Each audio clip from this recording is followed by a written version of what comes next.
Bendito Padre nuestro, todos juntos en este momento nos ponemos a tus pies para rogarte que nos llenes de tu Espíritu Santo y con la sabiduría que viene de lo alto, instrúyenos, Señor.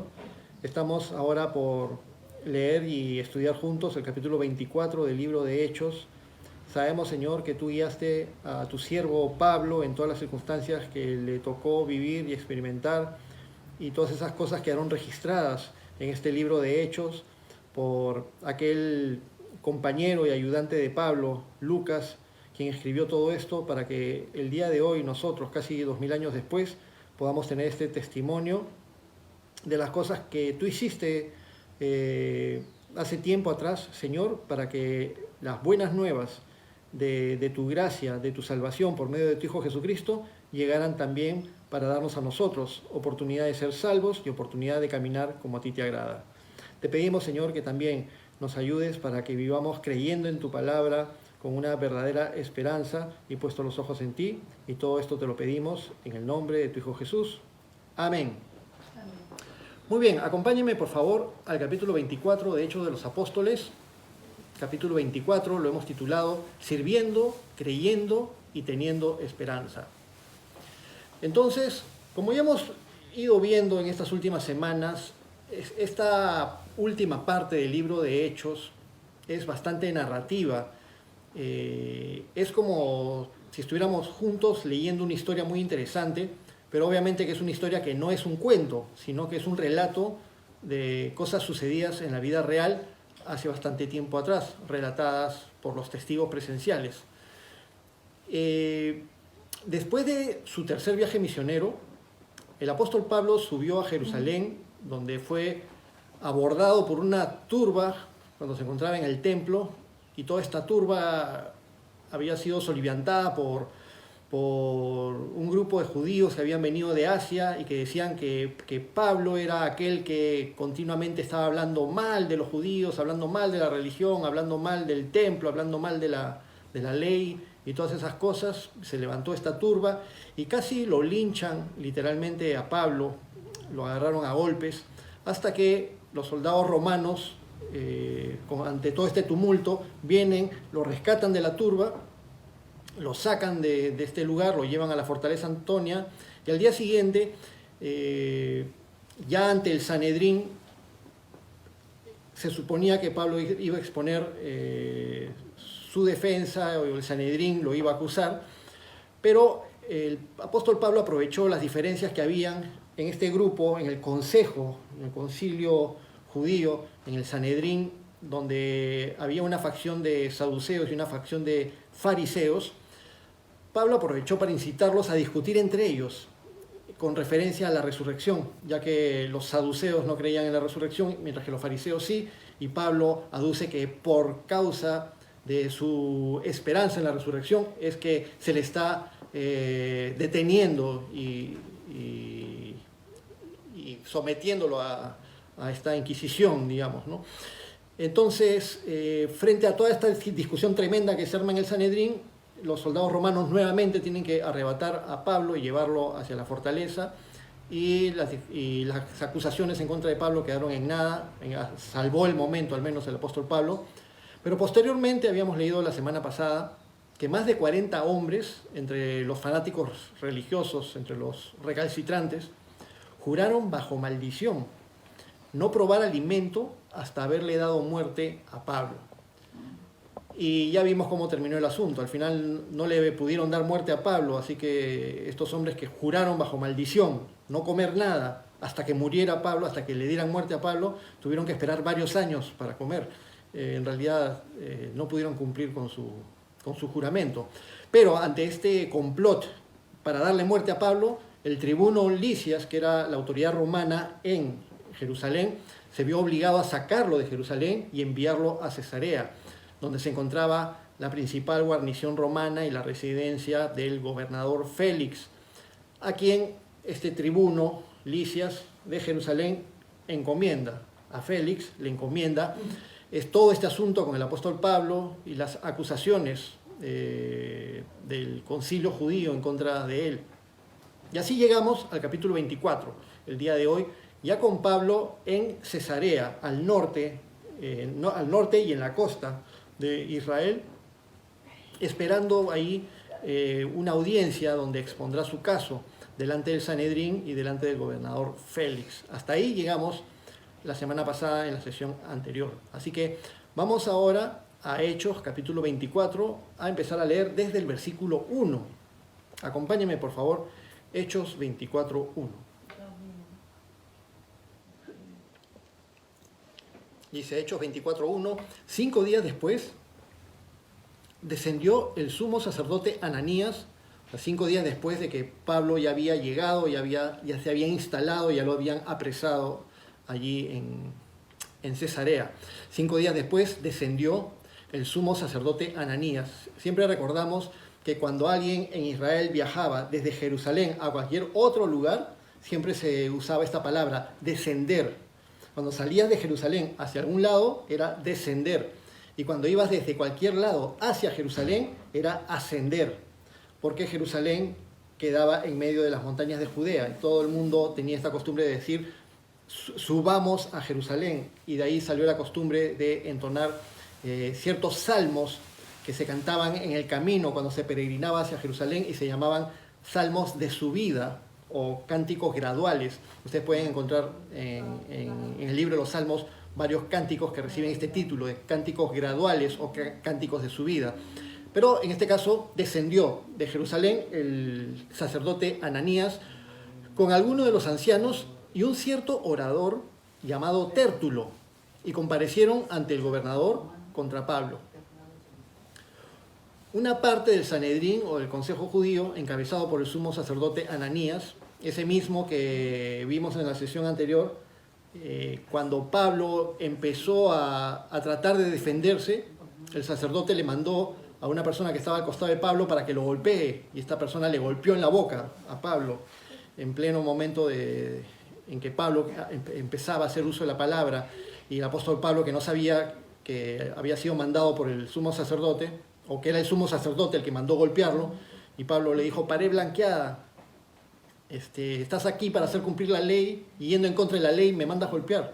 Y bueno, eso sucedió en la sesión anterior. Si es que ustedes lo quieren ver, pueden ver la grabación de la semana pasada. Entonces ahora llegan a Cesarea para acusar a Pablo con la ayuda de un orador, o sea, prácticamente con la ayuda de un palabrero profesional llamado Tértulo. Bueno, este personaje Tértulo se menciona solamente aquí en este capítulo, en la única parte de la Biblia donde se le menciona Tértulo, y aunque su nombre nos recuerda la palabra tertulia. Si hablamos de una tertulia, es un lugar donde se reúnen bastantes personas intelectuales, sobre todo para conversar, para lorear entre ellos acerca de algún tema en especial, y desde hace algunos cuantos siglos atrás se acostumbraban a darse estas tertulias en los ambientes cultos de la sociedad europea y después en la sociedad americana también, pero no tiene nada que ver. La palabra tertulia no viene de esta palabra, de este nombre, de este personaje, de este nombre griego, de este personaje llamado Tértulo, aunque nos hace pensar en ello, porque Tértulo era un palabrero, pero un palabrero profesional, un orador. No estoy con esto diciendo que ser orador esté mal, pero en este caso es un orador que estaba actuando mal. Versículo 2, y cuando este fue llamado, o sea, había llegado el Sanedrín, parte del Sanedrín, el sumo sacerdote Ananías con un grupo de ancianos y con este orador Tértulo, y cuando fue llamado Pablo, versículo 2, Tértulo comenzó a acusarle, diciendo, como debido a ti gozamos de gran paz, y muchas cosas son bien gobernadas en el pueblo por tu prudencia, oh excelentísimo Félix, lo recibimos en todo tiempo y en todo lugar con toda gratitud. Pero por no molestarte más largamente, te ruego que nos oigas brevemente conforme a tu equidad. Porque hemos hallado que este hombre es una plaga, promotor de sediciones entre todos los judíos por todo el mundo y cabecilla de la secta de los nazarenos. Intentó también profanar el templo y prendiéndole quisimos juzgarle conforme a nuestra ley. Pero interviniendo el tribuno Lisias con gran violencia le quitó de nuestras manos, mandando a sus acusadores que viniesen a ti. Tú mismo, pues, al juzgarle, podrás informarte de todas estas cosas de que le acusamos. Y los judíos también confirmaban diciendo ser todo así. Primeramente vemos cómo Tértulo comienza a elogiar, a halagar salameramente a Félix, al gobernador Félix, y con bastante hipocresía de parte de todo el grupo, quizás comprensible, pero realmente los judíos detestaban, en ese tiempo detestaban al gobernador Tértulo, al gobernador Félix, y muy especialmente a Félix porque en la práctica no había sido un buen gobernante. Pero entre otras cosas, Tértulo le dice a Félix, con palabras rimbombantes, le dice, como debido a ti gozamos de gran paz, cosa que no era cierta, y muchas cosas son bien gobernadas en el pueblo por tu prudencia. Ellos no creían que las cosas estuvieran bien gobernadas, es como si le habláramos así. Entonces, acá Tértulo, este orador contratado por el Sanedrín, o por el grupo del Sanedrín que fue a Cesarea a acusar a Pablo, acusa a Pablo de varias cosas, algunas incluso con completa vaguedad, con completa inconsistencia. Primeramente, Tértulo acusa a Pablo de ser una plaga. En el versículo 5, porque hemos hallado que este hombre es una plaga. ¿Qué acusación es esa? Este hombre es una plaga. Es como decir, este hombre es feo, no me cae bien. Entonces, ¿qué acusación es esa? Es completamente subjetiva. No describe hechos o conductas detalladas, simplemente es una apreciación. Es como arguir que le cae mal y no sustentando qué cosa es lo que ha hecho Pablo. Después van a hablar de eso. Pero ya la exposición en contra de Pablo, esta acusación en contra de Pablo, empezó mal de parte de este grupo acusador. Luego Tértulo lo acusa de cometer seducción. Versículo 5 dice, y promotor de sediciones entre todos los judíos por todo el mundo. Este hombre es una plaga y promotor de sediciones entre todos los judíos por todo el mundo. Esta sí ya era una acusación seria, ser promotor de seducciones. Si esa acusación hubiera podido ser demostrada y hubiera prosperado, Pablo hubiera corrido un verdadero riesgo de ser ejecutado, porque los romanos, las autoridades romanas, tomaban muy en serio cuando había un problema de sedición, hasta incluso a los ladrones los crucificaban, a los sediciosos también los torturaban, los llenaban de azotes y muchas veces los ejecutaban. Pero de más está decir que esta era una acusación absolutamente falsa. Pablo nunca estuvo reuniéndose con otras personas para planificar alguna acción en contra del Imperio Romano o algún tipo de gesta independentista de los judíos para separarse del Imperio Romano o algo así.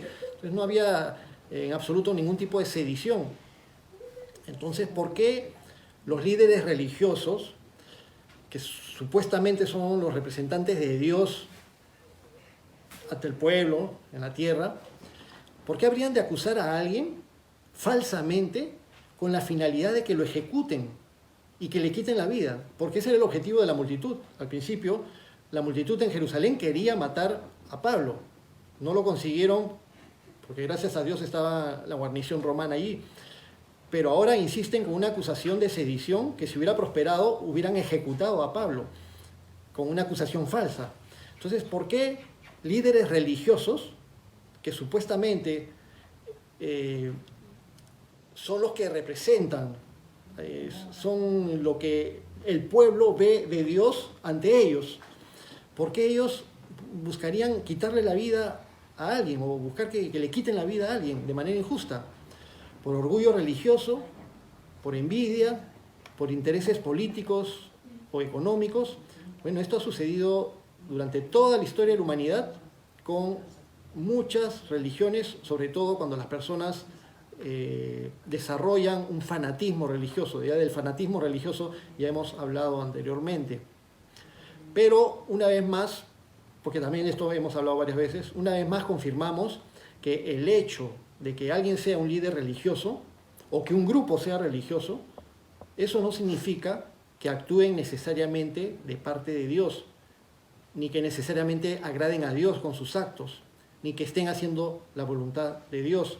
sucedía en ese tiempo, sucede en nuestros tiempos, para tomarlo en cuenta. Otra acusación en contra de Pablo era la de ser cabecilla de la secta de los nazarenos. De muchas formas llamaban a los seguidores de Jesucristo para esos tiempos, ya en tiempos del apóstol Pablo, varios años después de que Jesucristo había muerto, resucitado, subido al cielo y enviado su Espíritu Santo, y la iglesia había empezado a crecer y a desperdigarse. En algunos lugares las empezaron desde la iglesia de Antioquía, que era la iglesia donde Pablo prácticamente se formó y luego salió a las misiones. Fue donde por primera vez empezaron a llamar cristianos a los seguidores de Jesucristo. Pero también los llamaban los nazarenos y también los llamaban los de este camino, como vamos a ver acá nuevamente. Pero están acusando a Pablo de ser el cabecilla de la secta de los nazarenos. Esto de ser cabecilla de una secta cristiana, de una secta judía, porque el cristianismo sale del judaísmo, no afectaba para nada a la autoridad romana, era un asunto de religiones a partir del judaísmo. Los judíos consideraban que de Galilea no podía salir nada bueno, que de Galilea no se podía incluso levantar profeta, lo cual no era enteramente cierto. Entonces, este camino surgido en Nazaret, sabemos que Jesús vivió y creció y se formó en Nazaret, aunque había nacido en Belén, en Judea, pero para ellos que surgiera un movimiento con muchos seguidores desde Nazaret, para los judíos les parecía algo humillante, y por lo tanto hacían una referencia a los seguidores de Jesucristo, a los seguidores de Jesús de Nazaret, como los nazarenos, la secta de los nazarenos, como algo despectivo, de una manera o con una connotación despectiva.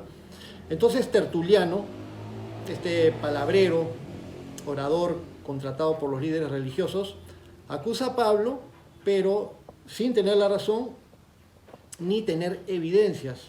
Y esto también nos debe llevar a considerar algo, que también lo hemos comentado en otras sesiones, que el hecho de que alguien sea elocuente, ya vemos cómo se manifiesta este Tertuliano delante del gobernador Félix: oh excelentísimo Félix, por tu prudencia exponemos nuestro caso ante ti, porque por tu equidad juzgas bien todas las cosas.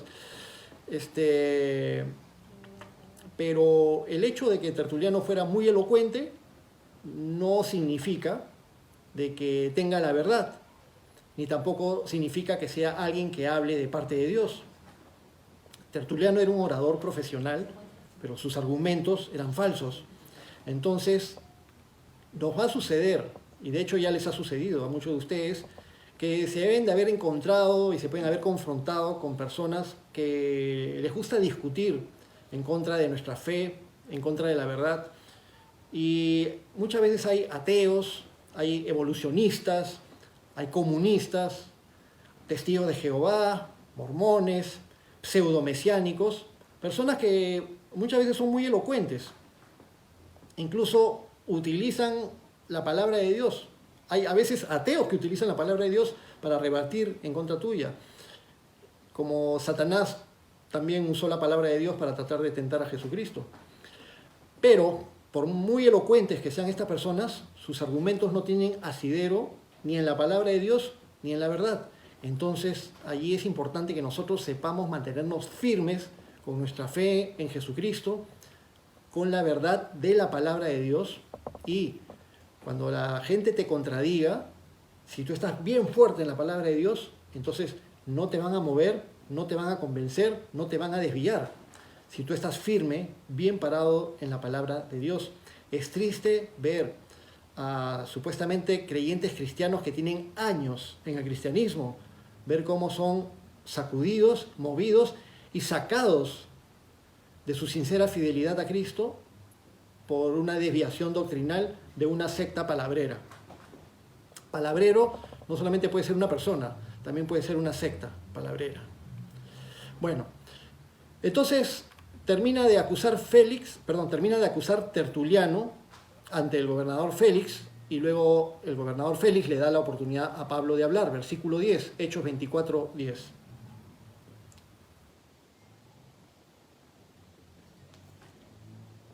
Habiéndole hecho señal el gobernador a Pablo para que hablase, éste respondió: porque sé que desde hace muchos años eres juez de esta nación, con buen ánimo haré mi defensa. Ahora notemos el preámbulo de Pablo comparado con el palabreo de Tertuliano.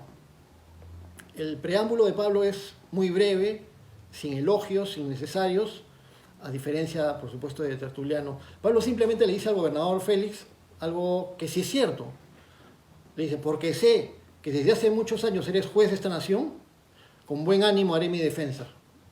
No lo llena de elogios ni de palabras que lo adornen a Félix, simplemente dice lo que tiene que decir, con respeto, por supuesto, dirigiéndose a la autoridad romana.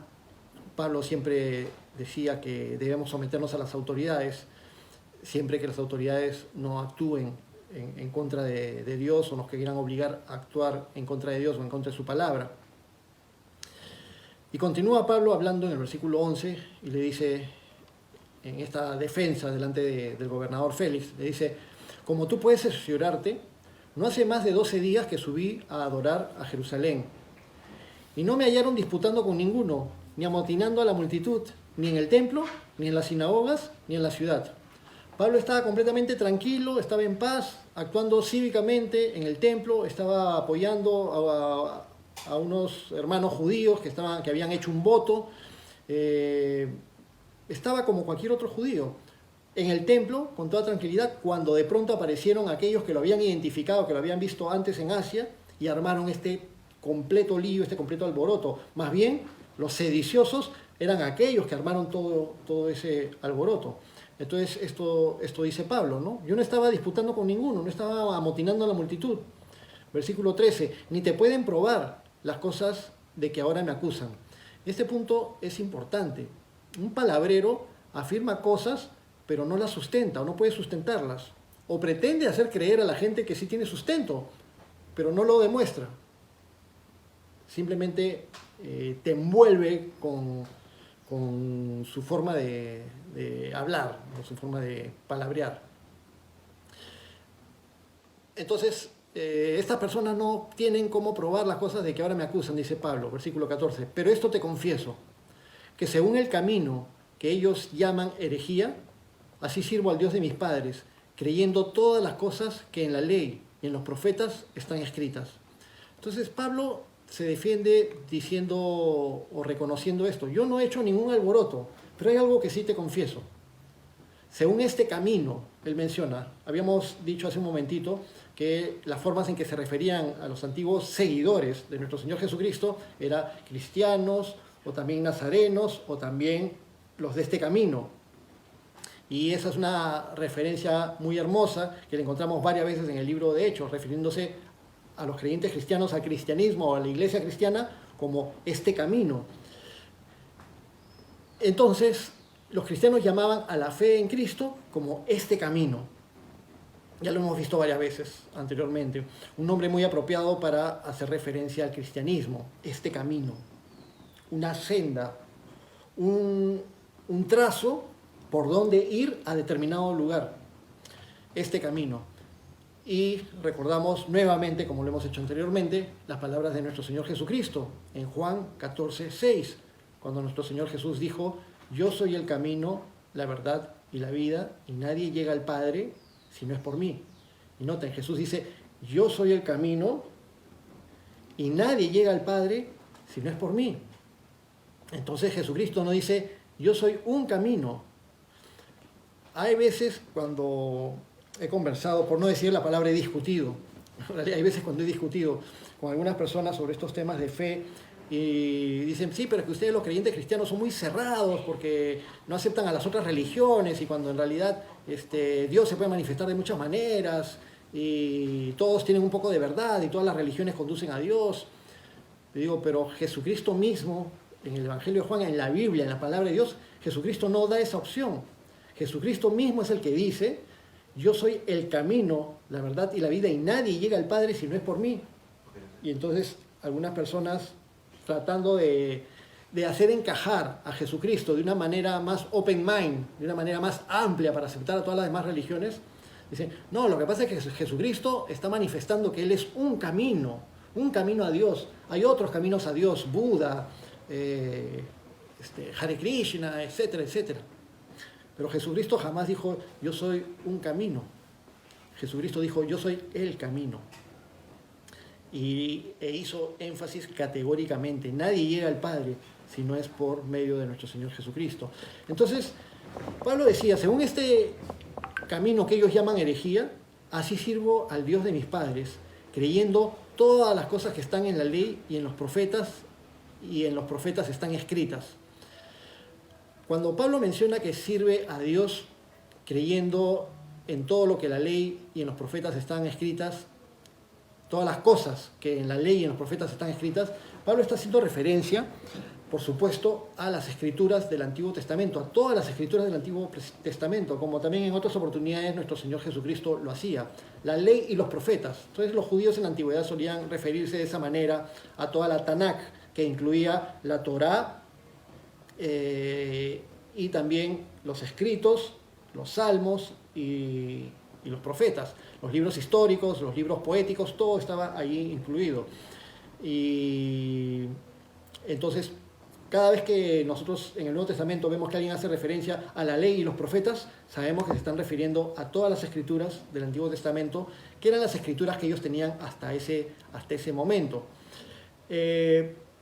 Pablo, cuando menciona las escrituras, por supuesto, él no se imaginaba que sus propios escritos pasarían a formar parte también de las escrituras, como las tenemos el día de hoy en el canon de las escrituras cristianas.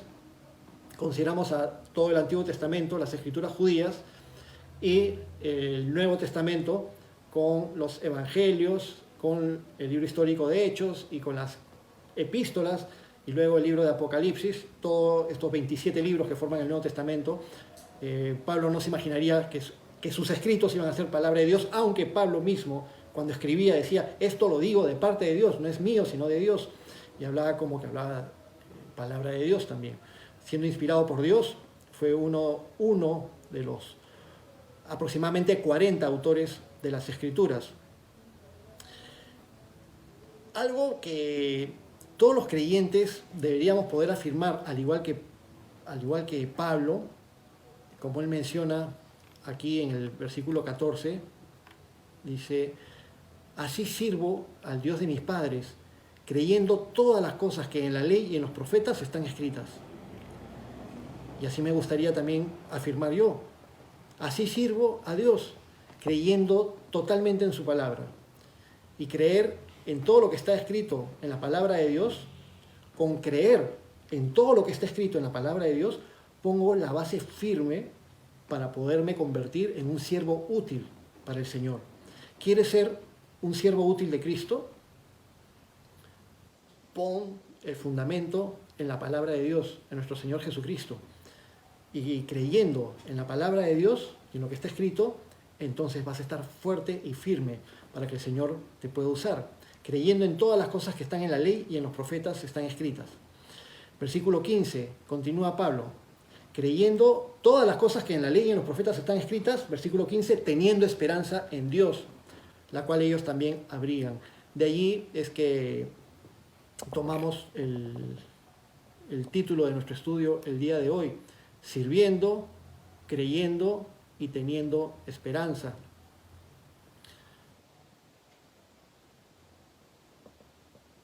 Sirviendo, creyendo y teniendo esperanza. Versículo 15, el apóstol Pablo menciona esta esperanza que tiene en Dios, una esperanza que también abrigaba el pueblo de Israel, el pueblo judío, sobre todo aquellos que habían recibido también la tendencia de los maestros de la ley, del lado de los fariseos. Aquella esperanza menciona en el versículo 15 de que ha de haber resurrección de los muertos, así de justos como de injustos. Esta es una doctrina que se encuentra en las Escrituras en el Antiguo Testamento. En el libro de Daniel, especialmente en el capítulo 12, habla de aquellos que resucitarán para vida eterna y otros que resucitarán para condenación eterna. Esto también es mencionado por nuestro Señor Jesucristo en el Evangelio de Juan, resurrección de vida y resurrección de muerte. y también después lo encontramos en el libro de Apocalipsis, aquellos que tuvieron la primera muerte, pero que luego resucitaron para vida, pero luego hacia el final del libro de Apocalipsis, antes del juicio final, aquellos que no nacieron de nuevo, resucitaron, pero experimentaron la muerte segunda, que es la muerte eterna. Aquellos que fallecen sin fe, sin su esperanza puesta en el Señor, y que se quedan esperando el juicio final, serán resucitados, pero para condenación eterna. Es decir, acá se nos afirma nuevamente que en la resurrección de los muertos va a haber resurrección tanto de justos como de injustos. Y esto nos sonaría, pero qué ilógico. Se supone que solamente van a resucitar aquellos que creen en Jesucristo para vida eterna y nada más. Pero no, la Biblia enseña que todos los seres humanos van a resucitar. Pero aquellos cuyos nombres están escritos en el libro de la vida van a resucitar para vida eterna, para continuar por toda la eternidad con cuerpos glorificados en la presencia de Dios. Y vamos a ser parte del gobierno de Jesucristo acá en la tierra durante 1000 años y luego vamos a continuar en el estado eterno, sirviendo al Señor para siempre. Pero también aquellos cuyos nombres no están escritos en el libro de la vida, aquellos que niegan a Jesucristo, aquellos que no quieren saber nada de Dios, aquellos que no quieren tener una relación con Dios, aquellos que no se quieren arrepentir de sus pecados y que no quieren saber nada de Dios, Dios no los va a obligar a la fuerza a pasar la eternidad con Él. Aquellos cuyos nombres no estén escritos en el libro de la vida, pues resucitarán, pero para condenación eterna. Es doctrina bíblica también. Pero bueno, la esperanza de Pablo, la esperanza de todos nosotros los creyentes cristianos es esa. Jesucristo dijo, yo soy la resurrección y la vida. El que vive y cree en mí no morirá eternamente. Y nosotros hemos depositado nuestra fe en Jesucristo y tenemos esa misma certeza. Y además creemos que todo lo que nuestro Señor Jesucristo nos ha prometido es cierto porque Él lo demostró, nuestro Señor Jesús lo demostró resucitando Él mismo de la muerte. La muerte no lo pudo retener y Él, con ese poder, nos dice, a ustedes también los voy a resucitar, a todos ustedes que creen en mí. Y ahí está nuestra esperanza. Nuestra esperanza no está ahorita en la vacuna, o nuestra esperanza no está en que entre un gobernante que traiga la solución al planeta Tierra o la solución al Perú. Nuestra esperanza no está en un depósito bancario o en los dólares que tengamos ahorrados ahora que hay fuga de capitales en este momento en el Perú, que la gente está juntando sus dólares y ya llevándoselos fuera, y muchos, supongo que todos son testigos y todos saben las colas que hay para sacar cita en migraciones, para sacar pasaporte, actualizar nuestros pasaportes, con las miras a irnos del país si es que pasa algo con el gobierno. Pero ahí en eso no está puesta nuestra esperanza. Nuestra esperanza está puesta en algo que es mucho más duradero, mucho más firme y que tiene bastante sustento. Total, acá nuestra existencia terrenal es como un soplo, es como arena que se va entre los dedos. Y nuestra existencia humana acá en la tierra es algo preciosísimo cuando tenemos la verdadera esperanza de vivir con nuestra fe puesta en el Señor. Cuando vivimos para el propósito para el cual Dios nos ha creado, entonces nuestra existencia aquí tiene sentido. Pero si no, no tendría ningún sentido. Y entonces le damos al Señor gracias por el privilegio de tener esta verdadera esperanza. Una esperanza bienaventurada. Es decir, nuestra fe no es en vano. Sabemos en quién hemos creído y en lo que estamos creyendo y hacia dónde apuntamos. Y apuntamos hacia lo eterno. Algunas personas dicen que los creyentes cristianos no tenemos grandes aspiraciones, que somos muy conformistas. ¿Cómo va a ser conformista provisionar para la eternidad? Hacerte tesoros en el cielo, ¿cómo va a ser conformista? ¿Cómo va a ser conformista invertir en tu futuro, pero no invertir en tu futuro de los próximos 5 años o de los próximos 20 años, sino invertir en tu futuro de los próximos millones de años, en la eternidad? Ahí es donde verdaderamente está puesta nuestra esperanza. Entonces, Pablo está haciendo su defensa delante de Félix y dice, yo así sirvo al Dios de mis padres, creyendo todas las cosas que están escritas en la ley y en los profetas y teniendo esperanza en Dios, la cual ellos también tienen, ya que va a haber resurrección de los muertos, así de justos como de injustos. Y continúa el apóstol Pablo hablando delante de Félix, versículo 16, Hechos 24, 16, y dice, y por esto procuro tener siempre una conciencia sin ofensa ante Dios y ante los hombres. ¿Recuerdan la semana pasada cuando hablábamos de Pablo, cuando empezó a hacer uso de la palabra delante del Sanedrín en Jerusalén, y empezó a hablar, él dijo, hermanos, padres, yo siempre he tenido una buena conciencia delante de Dios y de los hombres, y ahí el sumo sacerdote le mandó meterle un puñetazo en la boca a Pablo. Y ahora Pablo lo reafirma nuevamente delante del gobernador Félix. Y por esto, por esta esperanza que tengo, procuro tener siempre una conciencia sin ofensa ante Dios y ante los hombres. Esto que está afirmando Pablo acá es algo que podríamos nosotros también afirmar. Esa misma pregunta me la hice la semana pasada, pero es bueno que la reafirmemos, es importante que la reafirmemos y que la reafirmemos cada día conforme pasan los días. ¿Realmente procuramos tener siempre una conciencia sin ofensa delante de Dios y ante los hombres? ¿O me llega lo que venga, me llega lo que suceda, me llega lo que piensen los demás, me llega cómo me vean los demás? Es cierto que los creyentes cristianos no somos hipócritas, ni queremos aparentar una posición de piedad. No queremos hacernos los santitos en la iglesia o en las calles, andar como flotando en el aire, hablando en cristiano porque mi forma de hablar me hace diferente a los demás. Aleluya, varón de Dios. Y aparentando una situación piadosa. Pero lo que no debo procurar es aparentar. Pero lo que sí debo procurar es de verdad tener una conciencia de que mis actos, mis pensamientos, mis palabras no ofenden a Dios. Es decir, en la medida en que crece mi comunión con el Señor, en la medida en que fortalezco mi comunión con el Señor, con la ayuda de Dios y con la gracia de Dios, yo quiero y anhelo tener los mismos pensamientos de Dios y aborrecer lo que Dios aborrece, aborrecer aquello que me aleja de Dios, aborrecer aquello que ofende a Dios, sea lo que sea y venga de quien venga. Si es una ideología moderna, si es una manera de hablar, si es una manera de actuar, si son cosas que la sociedad permite, pero son cosas que ofenden a Dios, entonces yo quiero estar de acuerdo con Dios, no de acuerdo con la sociedad necesariamente. Pero cuando yo estoy bien con Dios, entonces eso se va a ver reflejado y voy a poder ser luz y sal ante los hombres. Y entonces también voy a poder procurar tener una conciencia sin ofensa también delante de los hombres. Me podrán acusar de muchas cosas, me podrán acusar de retrógrado, me podrán acusar de que no me integro mucho porque no me emborracho como los demás, o no permito ciertas cosas, o porque le inculco a mis hijos ciertos valores. Me podrán acusar de muchas cosas, pero yo voy a estar con mi conciencia tranquila, porque he actuado de acuerdo a lo que sé que agrada a Dios y he procurado, con la ayuda de Dios, no hacer aquello que ofende a Dios. Ahora, esto de procurar tener una buena conciencia sin ofensa delante de Dios y de los hombres no es algo que yo pueda lograr con mis fuerzas.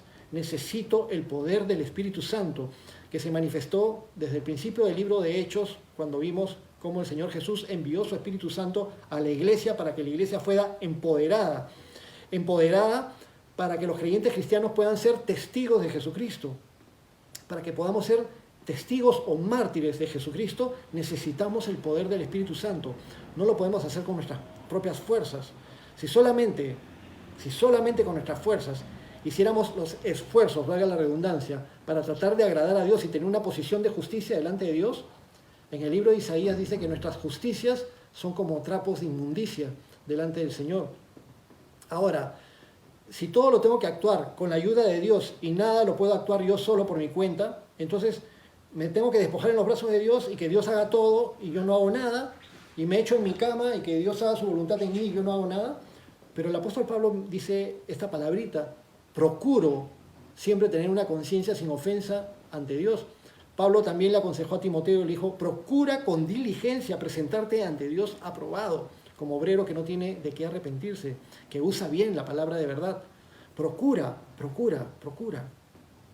Incluso se nos llama a ocuparnos en nuestra salvación con temor y temblor, lo cual no significa que nosotros nos ganemos nuestra salvación.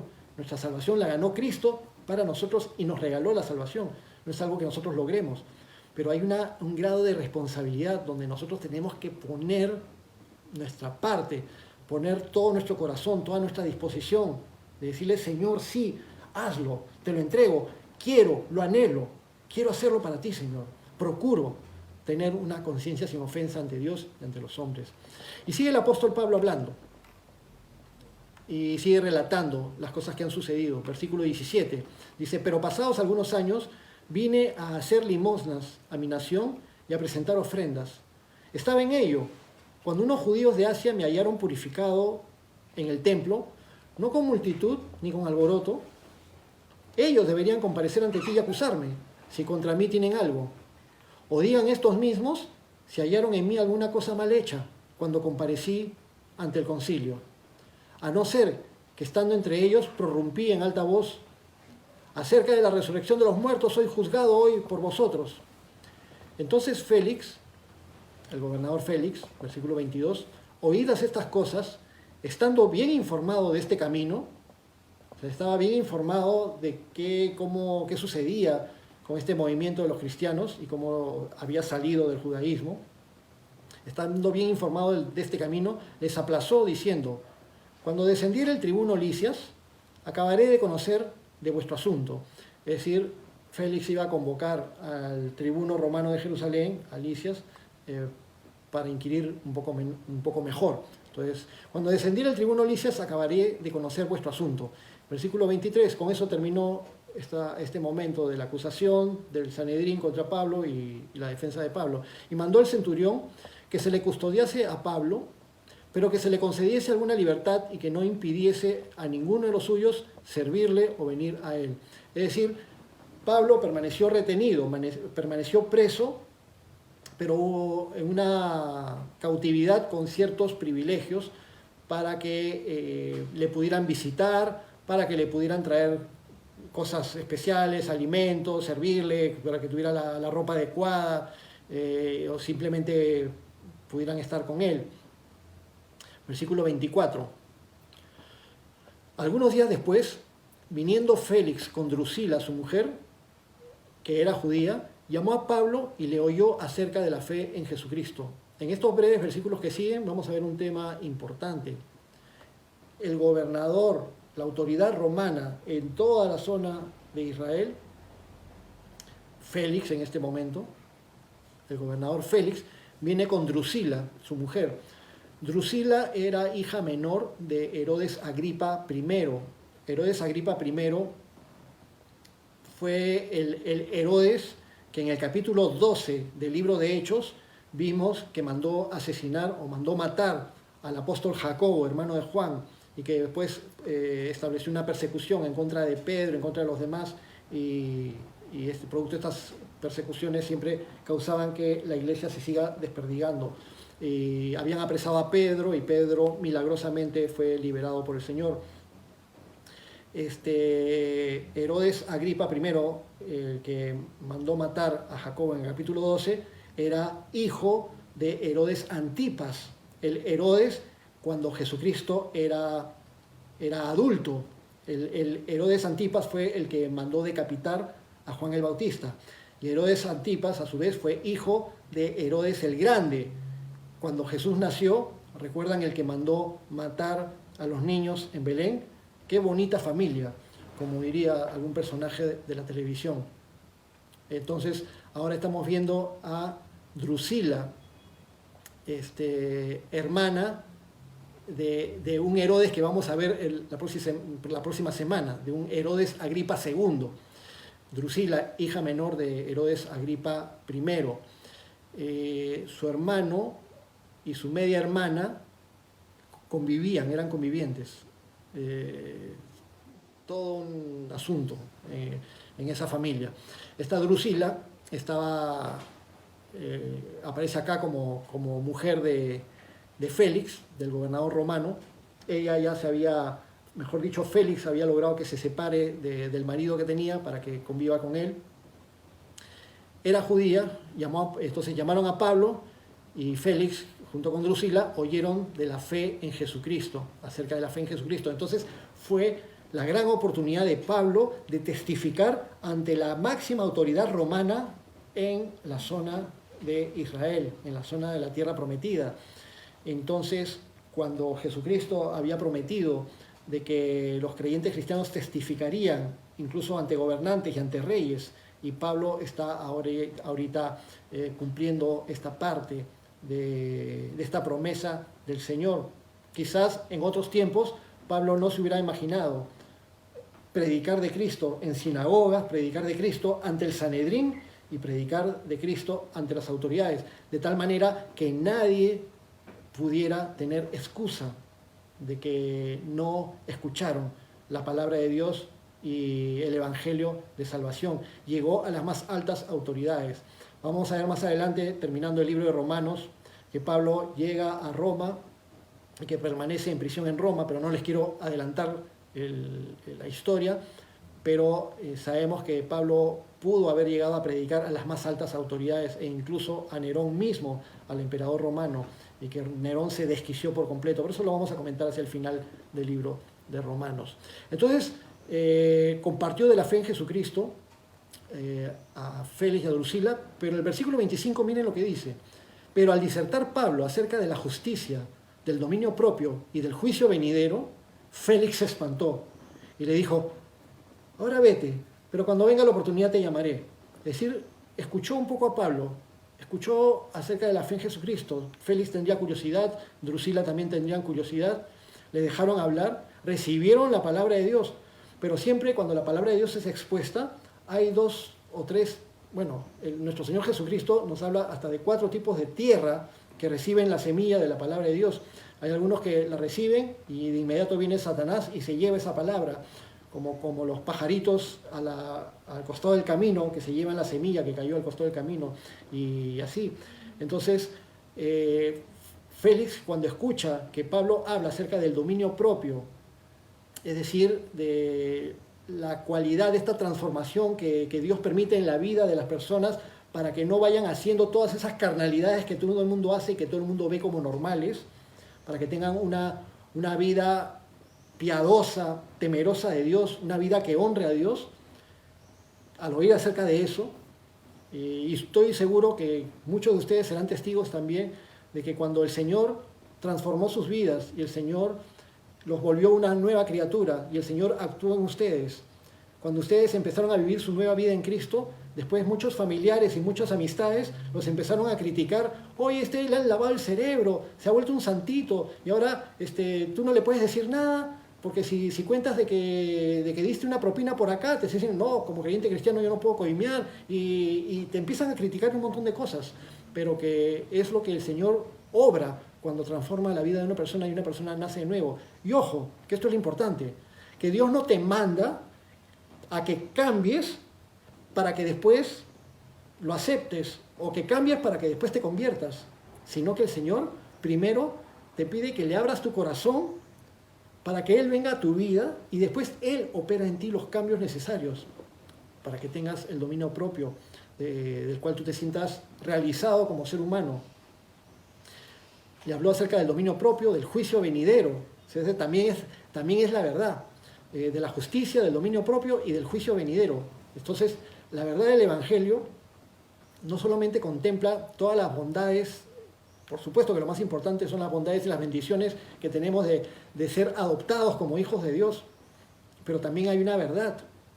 Como habíamos dicho, los que rechazan el Evangelio les espera un juicio que es para muerte eterna.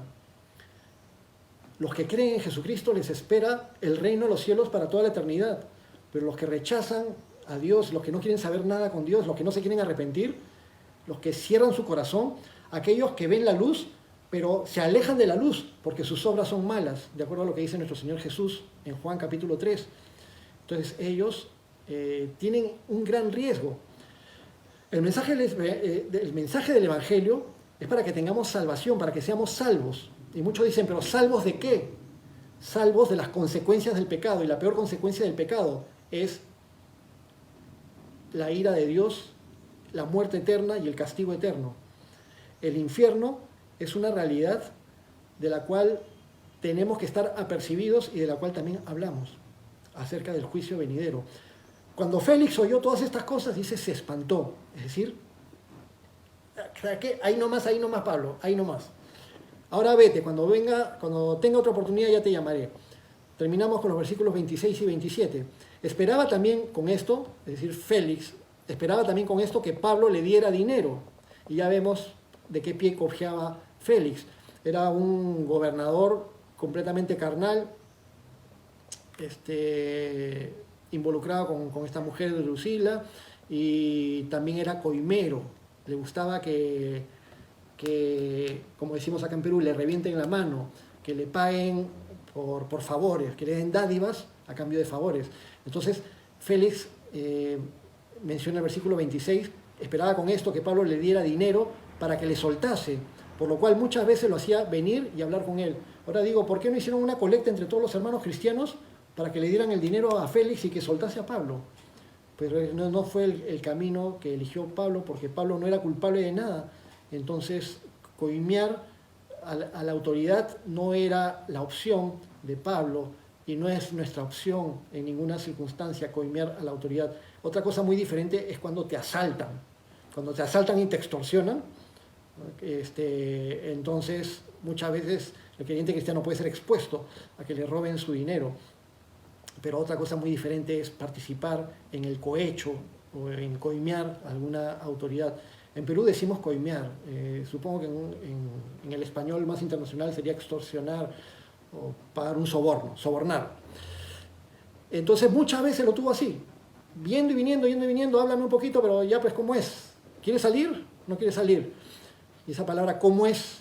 Ha vuelto parte de la cultura peruana, desgraciadamente. Muchas veces lo hacía venir y hablaba con él. Versículo 27 dice, pero al cabo de 2 años recibió Félix por sucesor a Porcio Festo, y queriendo Félix congraciarse con los judíos, dejó preso a Pablo. Entonces, Pablo, imagínense, estuvo preso en Cesarea 2 años. No es poco tiempo, es 2 años preso de manera injusta, sin una sentencia formal. Y Félix lo estuvo paseando durante esos 2 años. Y al final, cuando Félix le tocaba ser cambiado por un nuevo gobernador, el nuevo gobernador vendría a ser Porcio Festo, y Félix dice, por congraciarse con los judíos, lo dejó preso a Pablo. Ya, que siga ahí nomás, que se las vea con las próximas autoridades. No hizo nada. Félix no era un hombre justo, no actuaba de acuerdo a justicia, como había dicho el palabrero, el orador Tertuliano al principio, que leímos en este capítulo. Félix lo dejó preso por congraciarse con los judíos y Pablo se quedó así 2 años en Cesarea. Vamos a ver lo que sucede después y cómo ya después Pablo va a ser enviado a Roma. Pero eso lo vamos a ver en las siguientes sesiones, mientras ya nos vamos acercando hacia el final de este relato del libro de Hechos de los Apóstoles. Muy bien, siendo la hora avanzada, vamos a orar juntos. Bendito Señor y Dios nuestro, gracias por lo que nos has permitido escuchar y leer el día de hoy en el capítulo 24 del libro de Hechos. Te damos gracias, Señor, porque aunque estos son relatos vivenciales acerca del testimonio de lo que sucedió con Pablo, también vemos varias cosas en las cuales podemos aprender muchas lecciones, amado Señor, y te pedimos que cada cosa que hemos analizado nos permitas que cale fuerte en nuestros corazones. Señor, nosotros queremos vivir nuestra vida cristiana con una buena conciencia delante tuyo. La única manera, Señor, es que tú, por medio de tu Espíritu Santo, nos purifiques y nos ayudes a hacer tu voluntad. Queremos amar tu voluntad. Queremos aborrecer lo que tú aborreces. Queremos llamar malo a lo que es malo y llamar bueno a lo que es bueno. Queremos hacer siempre lo que te agrade, Señor. Nuestro máximo anhelo, Padre, es escuchar tu voz diciendo, este es mi hijo, esta es mi hija amada en quien tengo complacencia, así como lo dijiste de tu Hijo Jesucristo. Por lo tanto, Señor, ayúdanos a ser buenos imitadores de tu Hijo Jesús. Te damos gracias por el estudio de hoy y todo te lo pedimos en el nombre de tu Hijo Jesús. Amén.